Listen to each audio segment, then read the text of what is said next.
Hello guys, কেমন আছেন সবাই? আমি আবারও নতুন একটা ভিডিও নিয়ে আপনাদের মাঝে হাজির হয়েছি।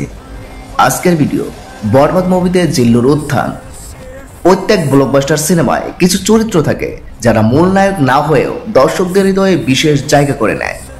বরবাদে তেমনই এক চমক জিল্লু, একজন বিশ্বস্ত দেহরক্ষী যিনি শাকিব খানের ছায়াসঙ্গী হয়ে এক অনন্য সংযোগ গড়ে তুলেছেন। এই চরিত্রে অভিনয় করেছেন ওপার বাংলার জনপ্রিয় অভিনেতা শ্যাম ভট্টাচার্য। বরবাদ তার প্রথম সিনেমা হলেও তিনি এমন দক্ষতায় অভিনয় করেছে যে দর্শক এই চরিত্রটির প্রেমে পড়ে গেছে। বিশেষ করে তার সংলাপ, স্যার আপনার কষ্ট আমি সহ্য করতে পারি না, এর আবেগ ঘন পরিবেশনা সিনেমার এক অন্যতম স্মরণীয় মুহূর্ত হয়ে উঠেছে। এছাড়াও এই জিল্লু মালদে, এই জিল্লু গেট বন্ধ কর,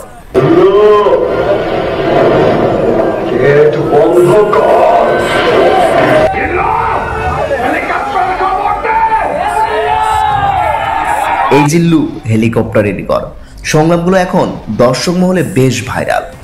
শাকিব খানের সঙ্গে জিল্লুর সম্পর্ক শুধু মালিক দেহরক্ষীর ঘণ্টিতে আটকে নেই, বরং নিখাত আনুগত্য আবেগের গভীর সংযোগ তৈরি করেছে, যা পর্দায় দারুণভাবে ফুটে উঠেছে। তার উপস্থিতি সিনেমার উত্তেজনা আরো বহুগুণ বাড়িয়ে দিয়েছে। বরবাদ মুক্তির পর থেকেই জিল্লু মানিয়া সর্বত্র ছড়িয়ে পড়েছে। শ্যাম ভট্টাচার্য প্রমাণ করেছেন তিনি বড় পর্দার জন্য তৈরি। সুতরাং এবারে এই শুধু শাকিব খানের নয়, জিল্লুরও।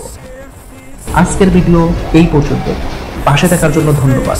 যদি ভিডিওটা ভালো লেগে থাকে তাহলে একটা লাইক দেবেন এবং কমেন্ট করে জানাবেন।